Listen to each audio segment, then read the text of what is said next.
All right, there you go, and welcome back. And again, this is the 13th episode of the Trainers Lounge. Wow, we've already reached the 13th episode, and we have a very special topic for you today. And I hope everyone who is watching and supporting us right now will enjoy our guests and our topic for today. And of course, before we go forward with the show, don't forget to like, subscribe, share our videos, and also if you missed our previous live episodes, you can always go to our YouTube channel or our Facebook page. We always upload them right after the live webcast. All right. So again, thank you so much for everyone who's been supporting us for the past few episodes. And alam ko, excited na kayong makinig kung ano man ang ating topic for today. But I guess you already know kasi nasa ilalim siya. Ayan. How organizations can nurture a learning culture. Ayan.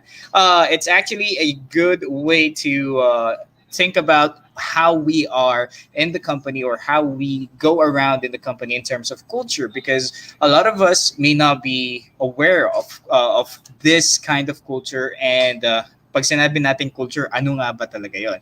Well, to join us here today and to explain some of her expertise and insights about this topic, well, let me first introduce her. And she graduated with a BS or Bachelor of Science in Hotel and Restaurant Management from Far Eastern University, magna cum laude. Wow. And a Master in Business Administration from Polytechnic University of the Philippines. She is also a certified learning and development professional. Some of her work experience, she's had 8 years in the food and beverage industry, including KFC, Ineng's Special Barbecue, and Zark's Burgers. Ayan. 6 years in the learning and development field, and current training and quality manager of Zark's Burgers, and also organizational training specialist at Friend Brand Solutions, a consultation or a consulting agency, and also the co-founder and trainer at Huddle Crow Coaching Solutions.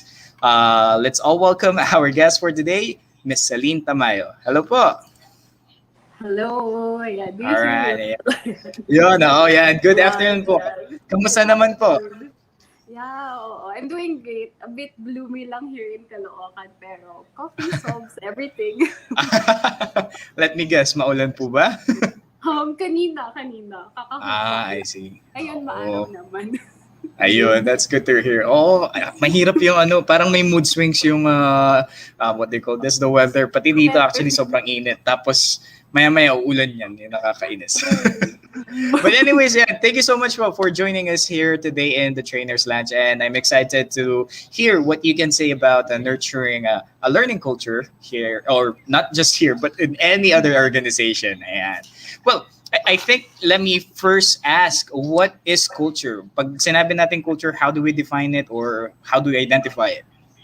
Well, yung culture kasi madaming misconceptions about that. And it's really complex as well. Yung common misconception about it is when organizations think that they already have a vision, mission, core values, di ba? Yun na yun. Pero it's not. We have to remember that culture is actually not dictated. It is what is executed. And when we speak of culture, it refers to the shared values, beliefs, mindset ng bawat individual no sa organization.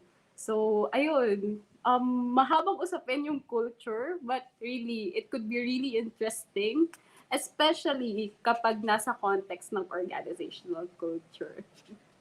Ayan. Yeah, I remember nung nag-aaral ako pag tinatanong, ano ang kultura? 'Di ba? Napapaisip ka like how do you actually define culture? But yeah, it's I think a good point that you mentioned is it's a shared mindset. Ayan. It's not technically rules, right? We cannot technically call it law or rules, but yeah, culture. And when it comes to organizational culture, is it different from like what we usually have in our community, like sa barangay? Is it the same, or when we say culture in organization, it's a different thing that we're talking about? Well, for one, it's different because of the setting, of course. That's actually obvious.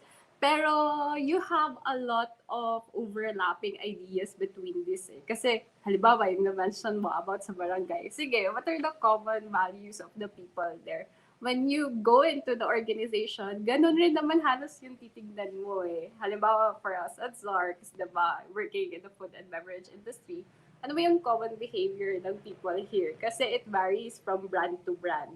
So, sa mga barangay rin, it varies from barangay to barangay, no? What's good about organizational culture is that, ano siya eh, it trickles, no? So, pag nag-trickle yan, top down. So, it starts always with the leadership. And then eventually, biski gusto mo sana na ganito yung culture mo, pero if what you're showing as a leader is different from that, so mawawala, madiderail yung talagang nagpapakitang culture from your ideal culture.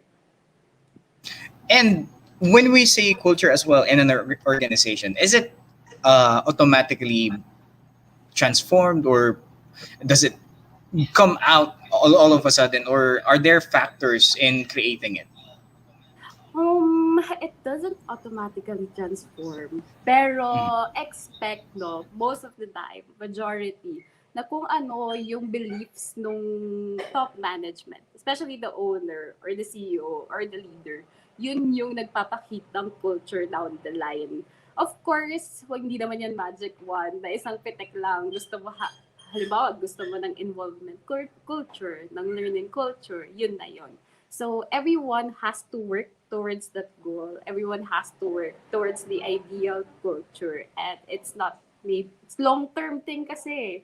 Hindi siya 6 months from now, ganyan. So there are interventions talaga that the leadership should do in order to attain a specific culture.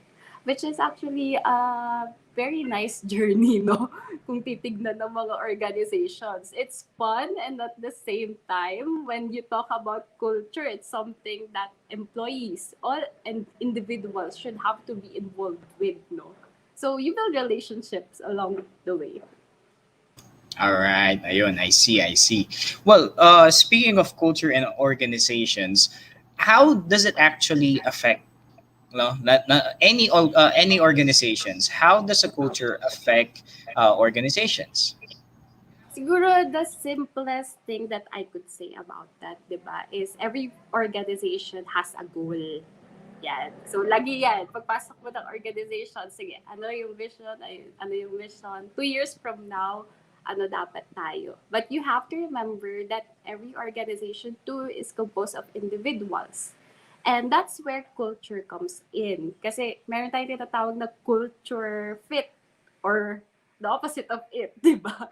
Yan. And oo, I understand that when us as individuals, no, lahat naman tayo nagre-revolve around the same moral values. Pero it's about ano ba yung pinaprioritize natin? Si Shopee natutunog yan.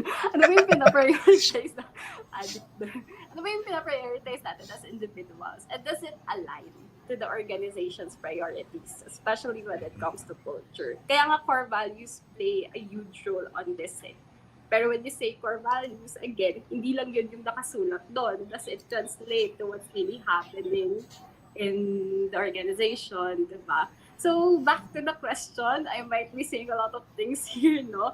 So, when employees kasi and organizations have a culture mismatch, it could be really hard to get to the goal. Kasi the organization might want to take this route, no? Pero si employee, iba yung gusto niya. Kasi iba yung beliefs niya. So, you might get there, sige, sa goal, pero it would take a really long time. Merong process ng hiring, firing, resigning, yan, and then hiring again. And it could really be stressful, di ba? For the organization and the individual as well. So, I see. All right. So, well, based on what you said, culture can affect an organization. Nabubulol ako. An organization 2 ways. It can either be a good thing or a bad thing. And so I think, it's best to always have a good or a solid foundation of your values and your mission, vision, ika nga.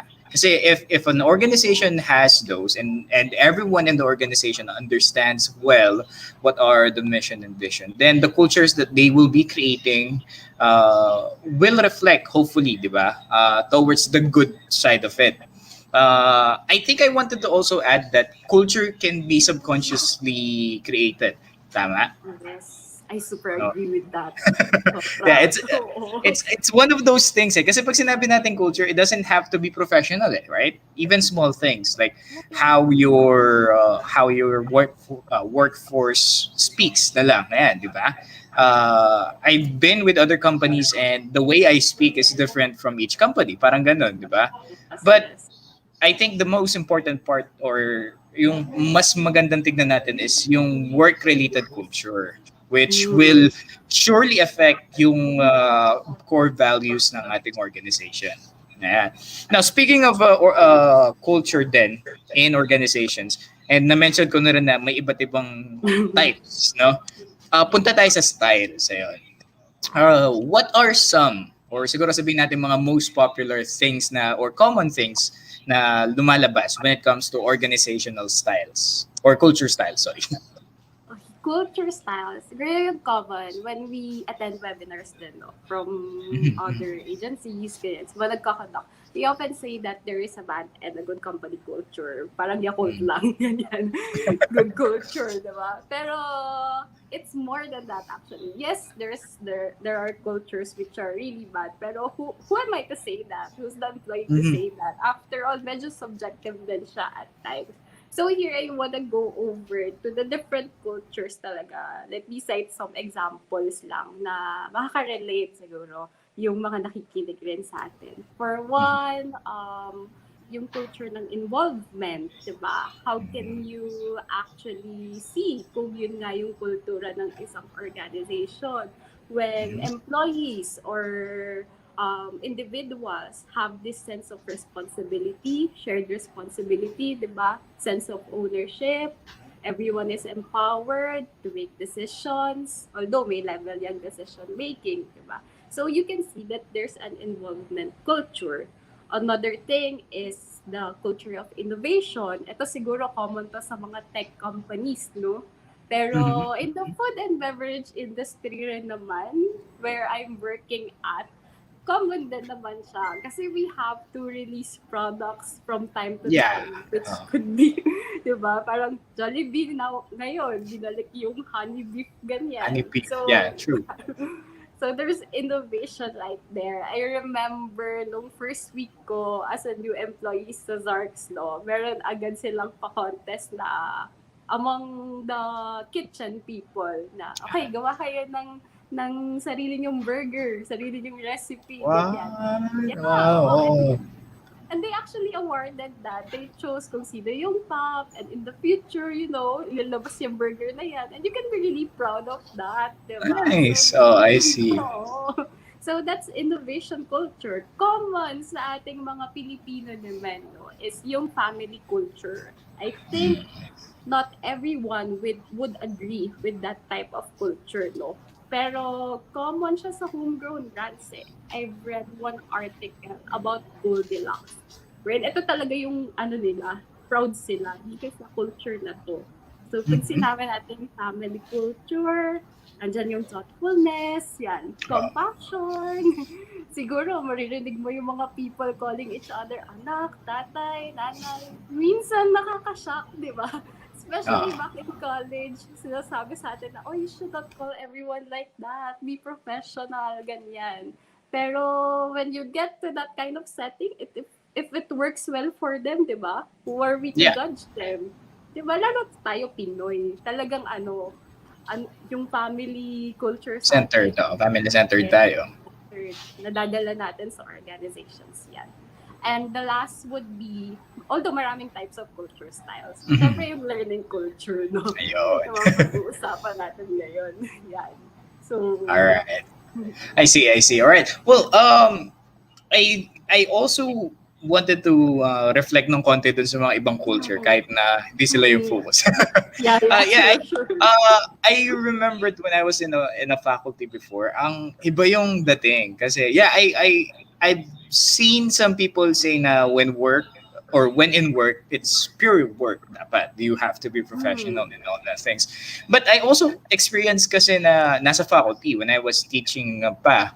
And yun yung tawagan or yung parang teachers, the way the teachers or us, mingle with each other, iba yung dating. Well, I think it has to do with it's a local school, yan. So parang magkakakilala din kami in that area. But still, yeah, family culture is one of the things that also, and innovation, yeah, I love that. I guess, prominent siya when it comes to technology based organizations, pero food marami na rin, no. I remember sa Zarks noon, may Zarks kasi sa amin eh. Sa SM, ayan, SM SM Clark, West. ayan, SM Clark. I may or may not have signed up doon sa Tombstone ba yan? Tombstone challenge. Yeah. I may or may not have signed. Pero yun, yeah, a lot of companies, pakulo ang uso ngayon. I think also with advertisement, nakikita natin yung culture of innovation. And like recently, di ba, like there's a soda company na naglabas ng sobrang weird sobrang weird na commercials. And then companies also started following up. Meron na naman ako nakita last week. But yeah, there are a lot of cultures that affects and also shapes the organizations based on how well they are integrated within each employee or workforce. Now, moving forward with our topic, the learning culture. What exactly is a learning culture? Ayan. Yeah, what exactly is the learning culture? Nakakatawa pag-usapan to for what we're learning and development professionals. So what do you expect na pag-uusapan natin? Ito talaga, diba? Pero for those who aren't familiar yet, no, napakasimple lang ng learning culture. It means that everyone has this shared responsibility. It means that almost everyone, hindi naman kasi perfect, no? Almost everyone in the organization has this feeling nila important talaga yung learning to the extent that they continuously seek learning, they apply it, and they share it, no? So, learning culture from the keyword or root word, learn, yan. So how are you learning in the organization? Are there efforts that the people make individually, leadership, 'di ba?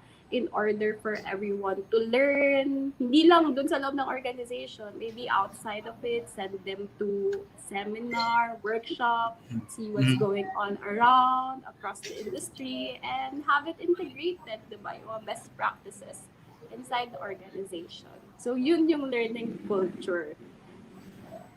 Ayun.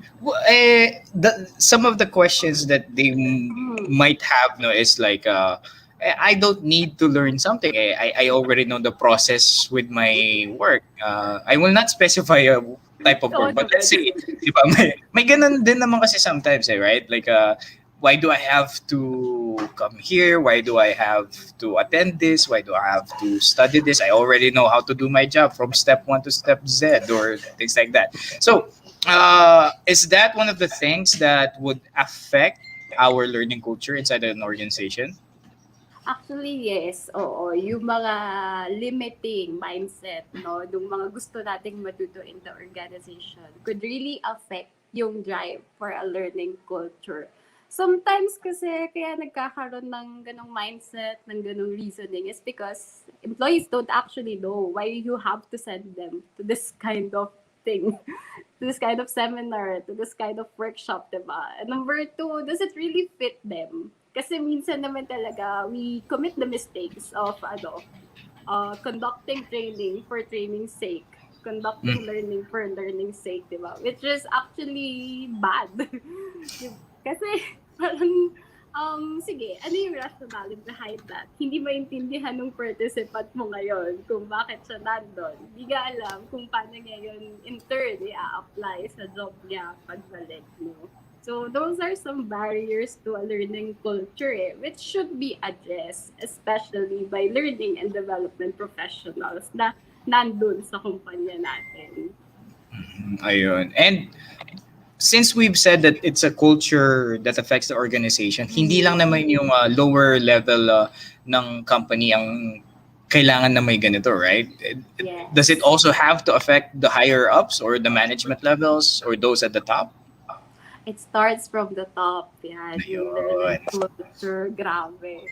Sabi nga, ano ba yan? Yan. Sabi nga, I love what John Maxwell said, di ba?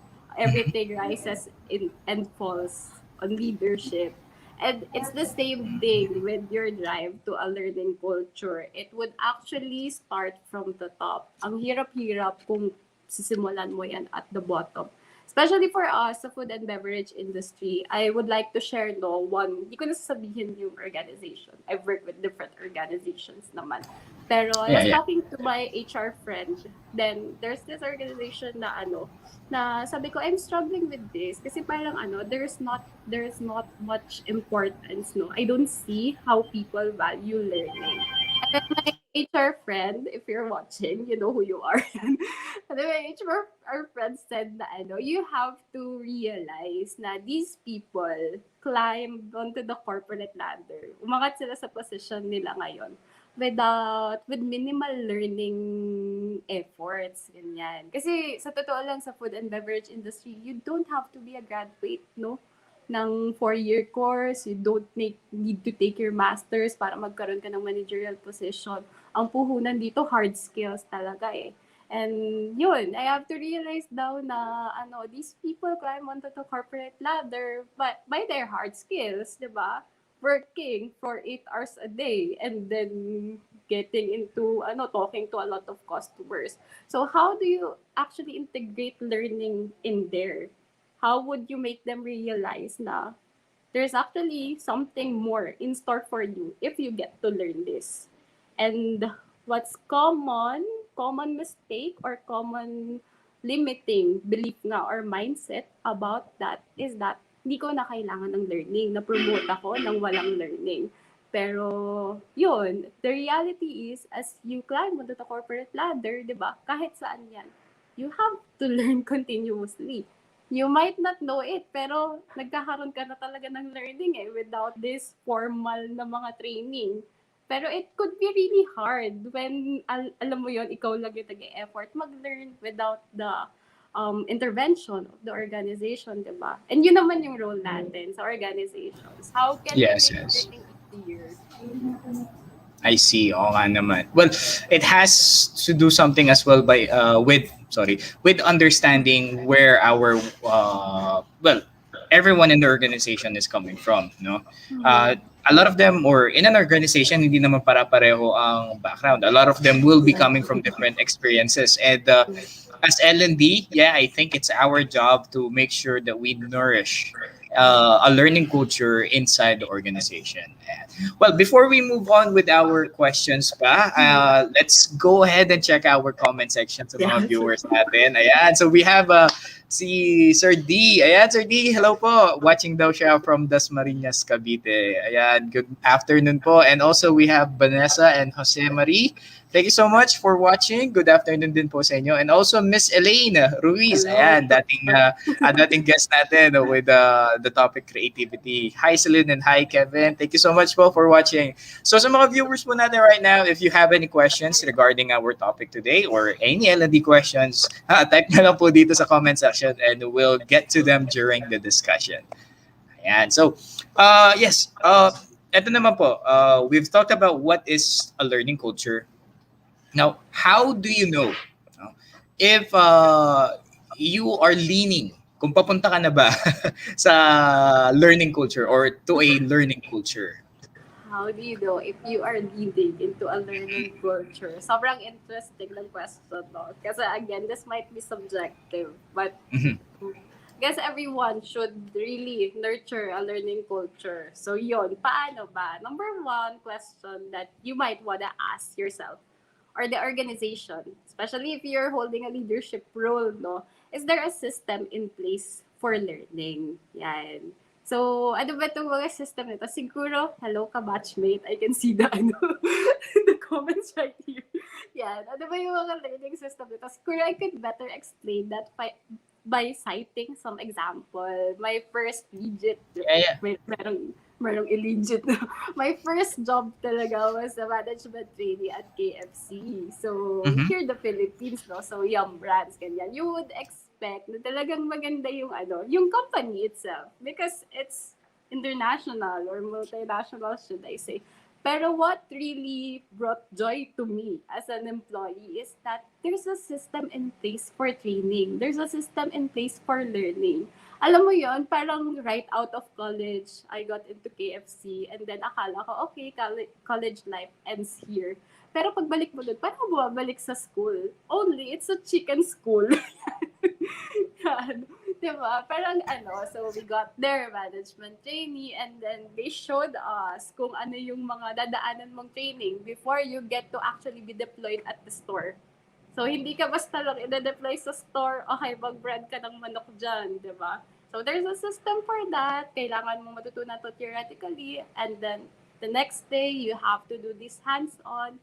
And then the next day, you have to get certified for this. You have to pass the test in order to proceed to the next station. And ayun, ang mas maganda pa doon is that us employees, we really look forward dun sa mga training na nilalabas nila. There's already a set of regular na training and every manager is familiar with that. Pero they also integrate yung mga timely na training. Halimbawa, siguro if I were still there in this time, siguro meron training about vaccine, ganyan. Diba? The importance of that. Pero alam mo yun, when there's a system in place, na bubus yung moral namin, yan. So, that's number one. Is there a system in place for learning? Number two, and yan, napakagandang i-emphasize natin to, no? You have to look at the leaders talaga.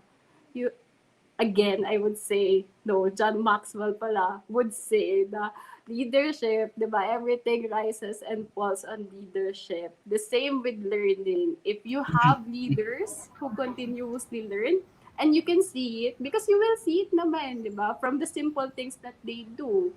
Do they read books? Yan. Although, hindi naman mabasa yung iba, pero do they make an effort to continuously learn? I remember, meron akong kabatchmate, di ba?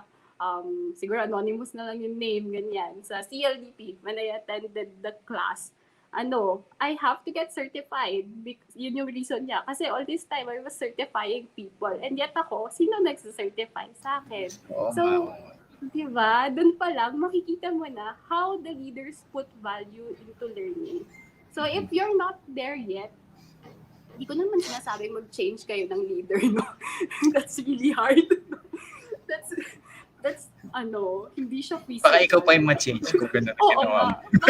True. Neglect the learn. Pero, alam mo yun, maybe you have to be the catalyst for that if you want to lean into the learning culture. I see. Well, referring back to the statement earlier, it doesn't only happen in the lower levels of the organization. It actually needs to start at the top, no? Sila yung magdi-decide, or not really decide, but rather they will be the ones reflecting if you really have a learning culture in your organization. Ayun. And when we check ourselves, I think one of the things also to take note of is if we are being timely, no?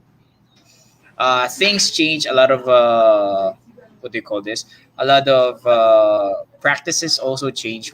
I think no matter what the industry is, there will be innovations that will be happening. And if you look at your training plan, it has been the same for the past, I don't know, 5, 3, 6 years, 10 years. Diba? If it's been the same, then I think it's time to check, and nasa learning culture pa ba ako, or I just assume that we still have a learning culture kasi meron kaming training. Ayan. So I guess I'd want to also add na having a training plan program doesn't automatically reflect to a learning culture. It has to be also updated, and it also has to be timely as well for the challenges na haharapin ng mga employees natin, and also those in the higher positions. Ayan. And next question ko naman is, medyo na-touch base na natin kanina, but let's go further. What are the common barriers naman to a learning culture?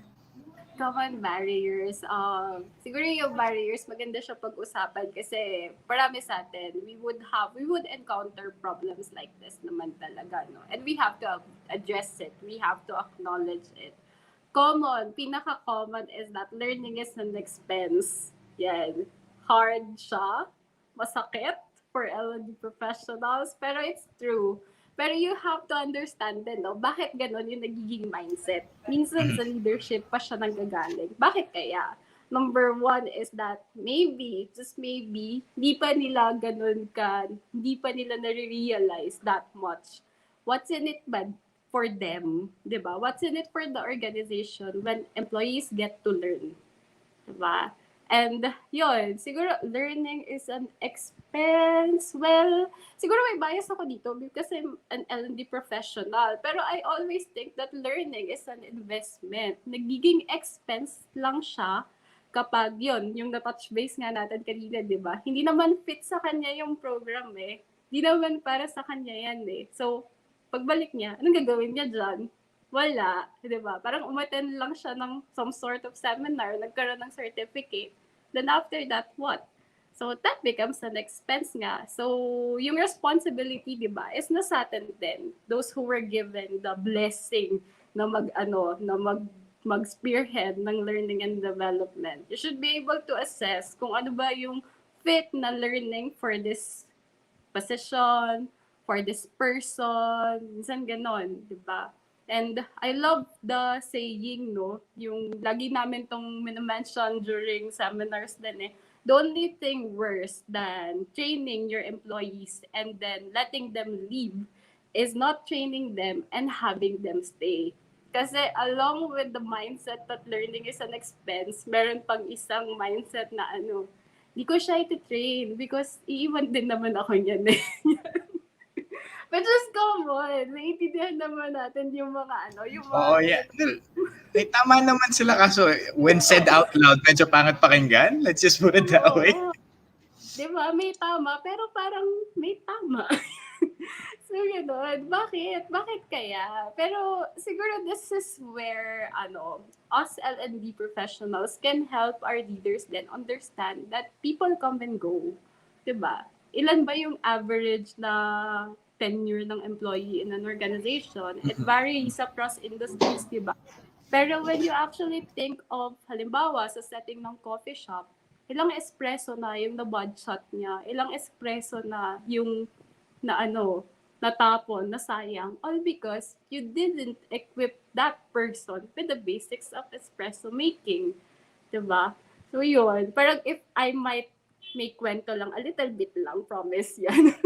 Yan. So, I love the culture of Starbucks talaga, ever since. And it would really show when you go to their restaurants. Pero it all started with their founder, Howard Schultz, diba? When he came back nung 2008 to the CEO position, yon na talaga siya, na insulto siya when a research came up na na mas masarap pa raw yung kape ng McDo kaysa sa Starbucks. It's parang kinompare mo naman ng ibang level, di ba? Kahit naman siguro sino magagalit. Pero subjective pa rin, di ba? Pero he thought about it. And then, nag-effort siya into researching more of that with his team, of course. And then they figured out na kaya pala sinasabi ng mga tao yun, mga customers nila, is because iba-iba na yung nagiging lasa ng kape.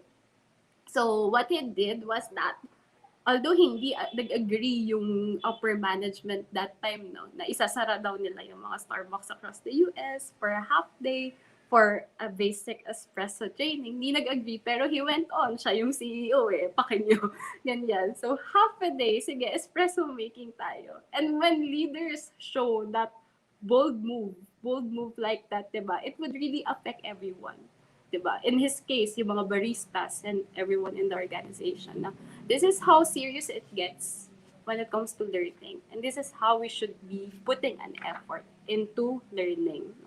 So talagang yung key sa leadership they should be able to understand kung what's in it for them. And at the same time, what's in it for the employees. Alright. Okay, I see. Pero one of the common barriers then I think as well, no, is when it comes to uh I think this only applies with bigger companies, let's put it that way, Mhm. is having a sense of familiarity then with each other. Yeah. Mm-mm. It's hard to create a culture kung yung mismong tauhan, yung mismong workforce mo is hindi rin sila connected in such ways. Kasi it's for a small company, it's easy. It's easy to create a learning Mhm. culture or what kind of culture whatsoever. Pero I think the challenge now comes to those with thousands of workforce, sabihin na natin, no, in a single company. So I guess one of the things that we have to make sure para hindi masyadong maging hurdle yun is to have a good communication inside the organization. No, a good communication can go or can do a lot of things for us, especially if we want to instill whatever culture we want them to have. Yan.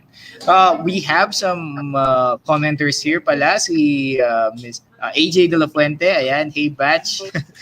Batch Celine. Ayan, go, go, go. You're doing great. And Hello, I, too, halo. am passionate about this advocacy. Ayan. And also we have Mr. Obin Ong. Hello, everyone. Hello din po. Thank you so much for watching and keep on supporting the Trainers Lounge. Ayan.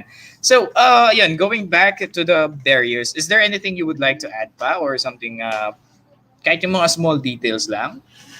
Actually, I love no nung sinabi mo na yung familiarity, it often becomes a barrier talaga. Lalo na kung ano, kung yun, large nga yung organization and then it deals with relationship din kasi sometimes you have to have this degree of relationship with your target audience, no? As a trainer para you could influence them more, no?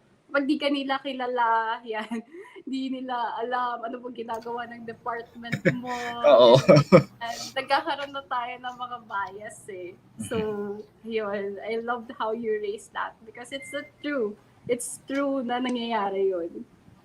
I see. Ayan. So sa mga may malalaking companies, so ayan. Mm-mm. So I think it's one of the ways for us to promote learning culture, no?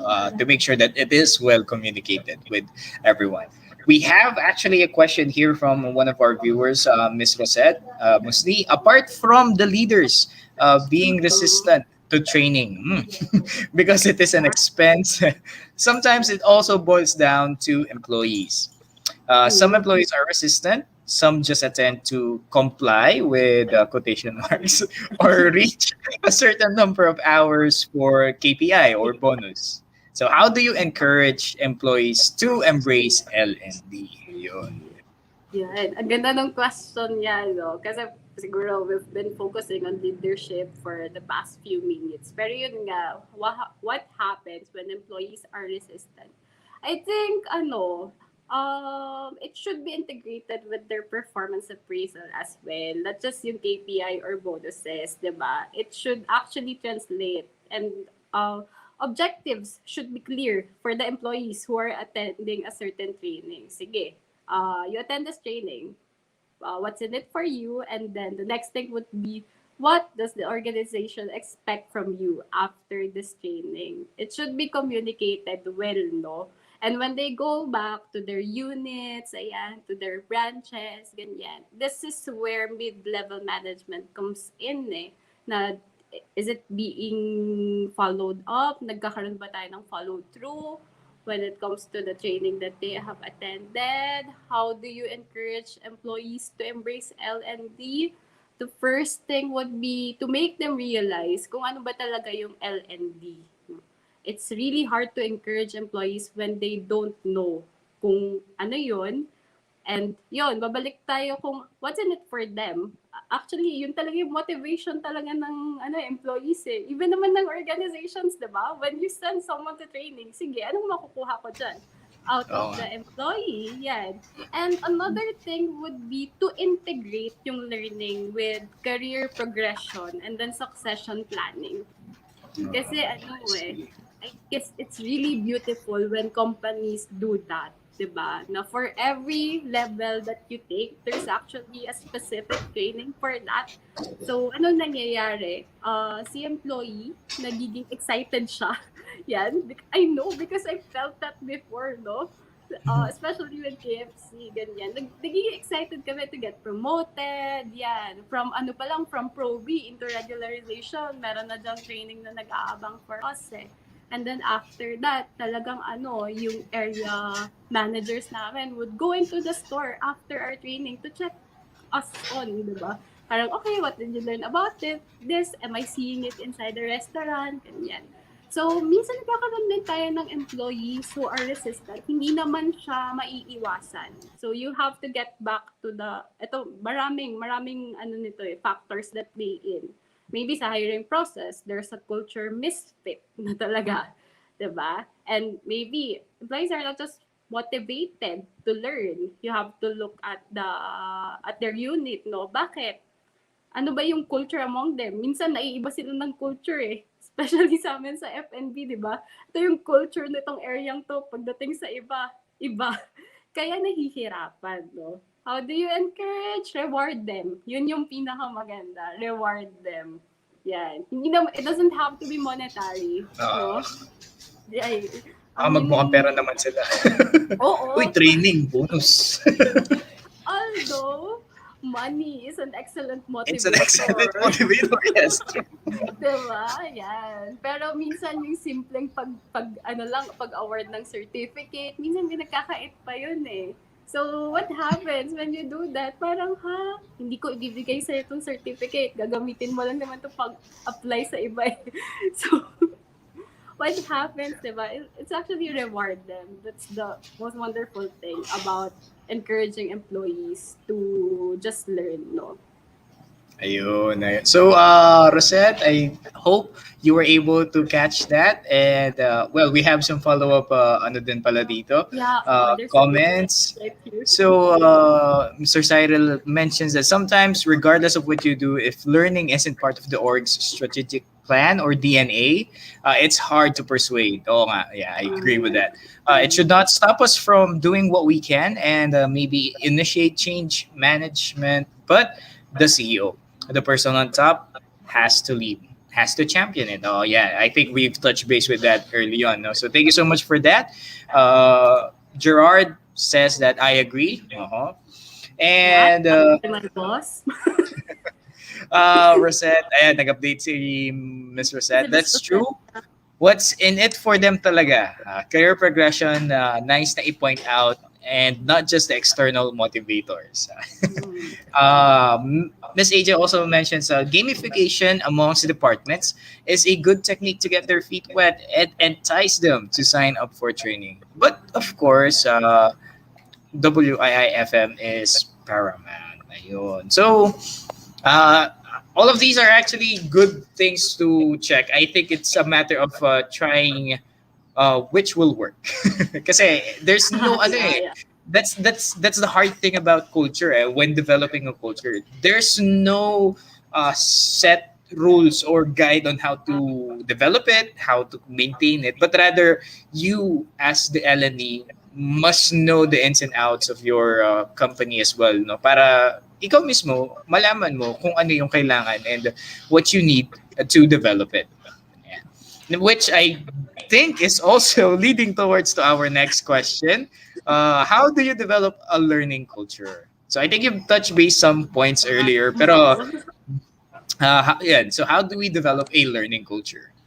It's the same thing with parang same siya sa question na is there a need for training or not? I remember talaga CLDP days 2 weeks ago. Is there a need for that? So first step dapat is assessment, diba? Maybe rate your organization on a scale of 1 from 1 to 10. Nasan ka towards a learning culture? It's good also if you get the perspective of people outside the organization. Kasi minsan nagkakaroon tayo ng blind spots when it comes to that eh. Ay, perfect naman yung organization ko. Good naman siya. I think we're learning, ganyan. Pero, does it really happen, no? Another thing is, ask your employees down the line din, diba?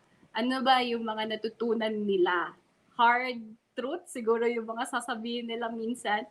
Pero it would be really valuable. Kasi sila naman yung nasa battlefield eh. So you have to get their insights, their ideas, their input, in order for you to know from where ka ba gagalaw, no? Another thing is leadership buy-in. So you don't have, the CEO doesn't have to lead the learning and development department, no? So, pwede yung ibigay sa iba, sa atin, specifically, sa mga L&D professionals, no? Pero dapat may blessing kasi nila. Yan. So, hindi naman, not to sound too religious, no, with the blessing thing, pero dapat may basbas yan na ano, sige, I give you the responsibility to nurture a learning culture here, then you are the expert on that, diba? Let's have confidence then if we are the owners or the CEOs of companies, let's have confidence in our L&D professionals, no? Sige, have an assessment, do what you need to do, report to me na lang about the maybe specifics or generals of the project that you would like to take on. Pero first and foremost, the top management should be able to, yun, sinabi na natin kanina, to understand ano ba yung learning and development. Why should they nurture a learning culture? Sige, kung kailangan mong mag-ano dyan, mag-PowerPoint presentation na ito po yung mga patotoo, testimony ng mga organizations na ano, na nag-nurture na to, ganyan. And this is what happened. In order for you to just get their buy-in, then do so, di ba? Then, third is to ask the employees, what do they want to learn? Again, babalik tayo dun sa insights nila, sa input nila. Kasi, napaka-effective when we ask them, no? Minsan, i-inject na lang natin sa kanila, ito yung matutunan mo. Here, I've made a training program. Pero, di ba, you have to put your confidence in them rin, that they know their job best. Lalo na sa operations, diba? Sa amin, sa food and beverage industry, I'm a learning and development professional, pero I'm not the best burger flipper there. I might be one of the worst. Joke yan. Pero diba, you have to ask them, sige, kung ano yung kailangan nilang matutunan. So another thing siguro is, invite subject matter experts. Minsan nasa organization lang rin naman to eh. So, for you to nurture a learning culture, get everyone involved. Kaya nga nag-overlap siya with the cultures of involvement, yan, innovation. Hindi mo siya mapaghihiwalay eh. Talagang yung learning, nandyan siya eh. It's just up to us if we should embrace it or not. Ayun, back to the subject matter experts, no? When you invite them kasi, for example, with us, when it comes to the profit and loss statement, teaching that, hindi naman ako yung nagtuturo noon, hindi rin yung mga training managers namin. We actually invite the best area managers for that one.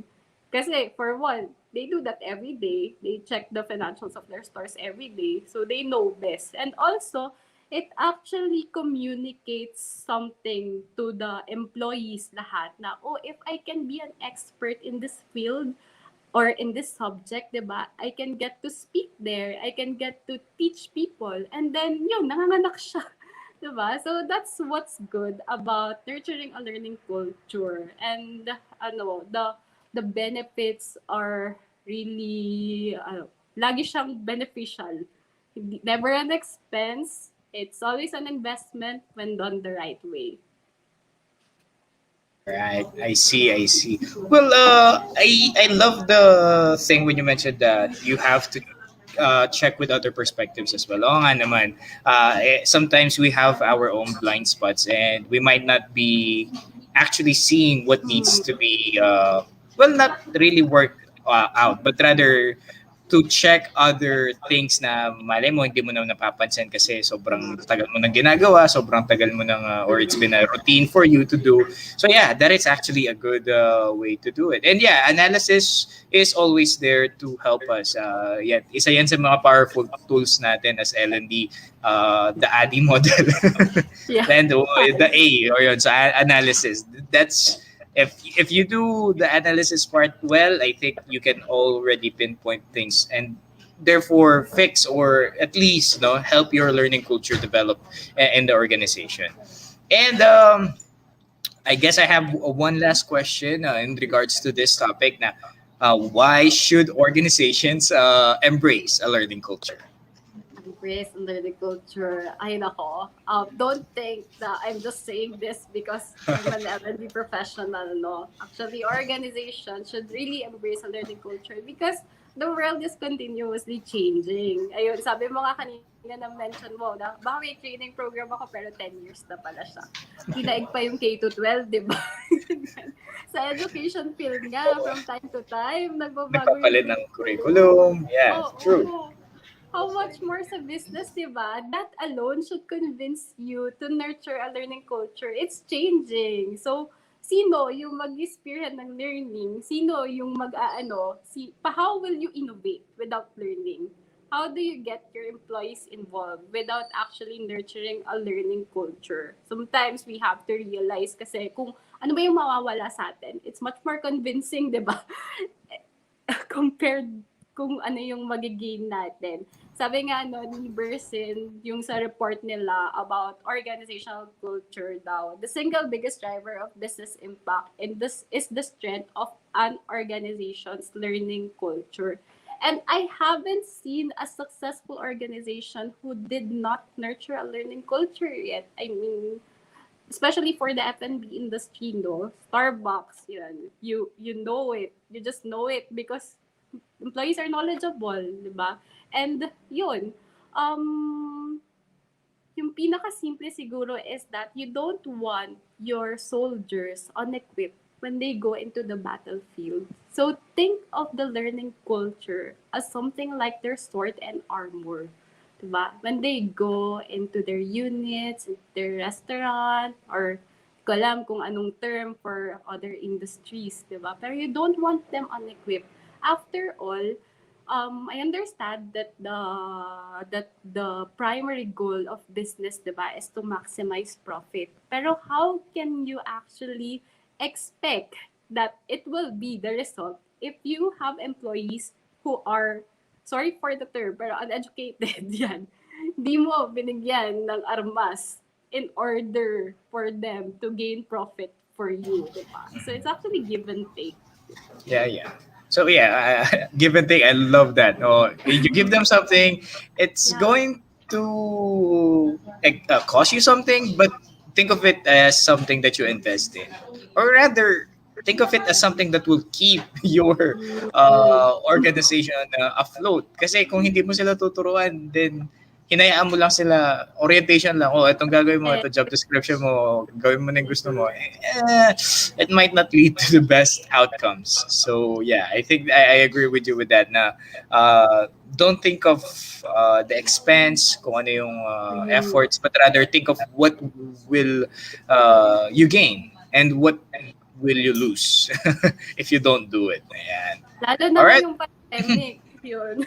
Ay, just go. So, I think learning culture shifted also when we got into mm, this this thing. pandemic, this thing. Yeah, but I think it's been a major factor in how we do and how everything is done, no? And if it affects the culture, not just the learning culture, but I think every culture kasi biglang nawala tayo sa company. Bigla nawala tayo physically doon sa mga job or sa workplaces natin. But yeah, that is a good thing to look at as well, no? Nung nag-shift tayo into work from home setups or virtual setups, did we keep our learning culture? Are the skills still there?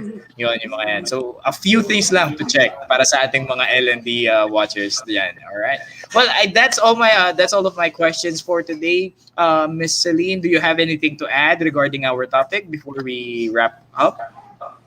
Ayun, siguro, I've been emphasizing this from the start pa lang, no? Pero learning culture is a necessity. It's not just an option. Yun nga, change is constant, di ba? Lalo na nga ngayong pandemic, like for sa amin, alert level 4 na bukas. Hooray! Welcome to dine-in. Yan, so we can let people dine in na, di ba? So, what do we teach our employees, di ba? With the changes like this, especially drastic changes like this, Also, yun nga, it's a key talaga to the success of the company, of any organization. You have to have that hunger for learning. And it starts with the leadership. And if it doesn't translate down the line, then you might want to check at the top and then see what's going on there. And then, be a catalyst. For the L&D professionals naman, let's not lose hope though. Let's be a catalyst for the learning culture. After all, we're hired for that. Number two, it's a passion, di ba? I guess, talagang passion natin yan, yung learning. So, just keep on going. All right. Thank you so much for that, Miss Celine. And before we end our show, do you want to share something or promote something on your end? Yeah, I want to promote. Yun talaga, no? So, sige, first and foremost, dine-in opens tomorrow for Max employees. So, make sure to visit us at Sarks, no? Yun talaga.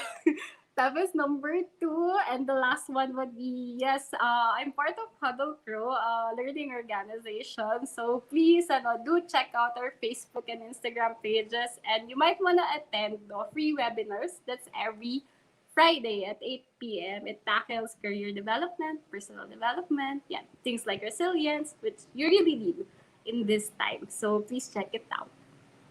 All right. So, Huddle Crow. Three Yeah. webinars nga ba? Tama? Ayun. So, Yeah, every Friday. every Friday, ayan. So, for those who are looking for more learning opportunities, head over to Huddle Crow's Facebook page, right? Dun po ba sinashow? Ayan. Events. So, ayun. So, head over there and check out their schedule. I believe it will also be a good way for us to learn. No? Kahit na not necessarily doing something, but rather listening. Even the small act of listening can help us learn and progress pa. All right. So, Miss Celine, again, thank you so much. I had fun talking about how Thank to develop you. a learning culture with our organizations. And I hope meron pa po tayong makitang bagong topic to talk about in our show. All Thank right. you So very thank you so much. much po. And hope to have you again in this show. Ingat po lagi. Thank you. All right. And that was Miss Celine Tamayo. And my God, ang dami ko natutunan in terms of nurturing a learning culture in an organization. I guess one of the key takeaways also for this is that as L&D professionals, it falls down to us, no, it's our responsibility to make sure na meron pa bang learning culture yung organization ko, are we still demanding more knowledge, or have we been so used to how things are na hindi na tayo naglook for learning opportunities outside of what we have planned already or what we have already. But I guess no, a quick look inside of us, no, na reflecting on how things are done inside the company or in the organization, and how we've been operating for the past few years, months, you know, it will give us some new insights on where we can go and what we can do further to develop our culture. Ayan. So I hope you guys enjoyed our episode for today. See you next time for the 14th episode. Wow, I can't believe nasa 14th episode na tayo. Ang bilis. But anyways, I hope to see and catch you again in the show where we talk about anything and everything about L&D. This is Trainers Lounge. Goodbye for now and see you next time.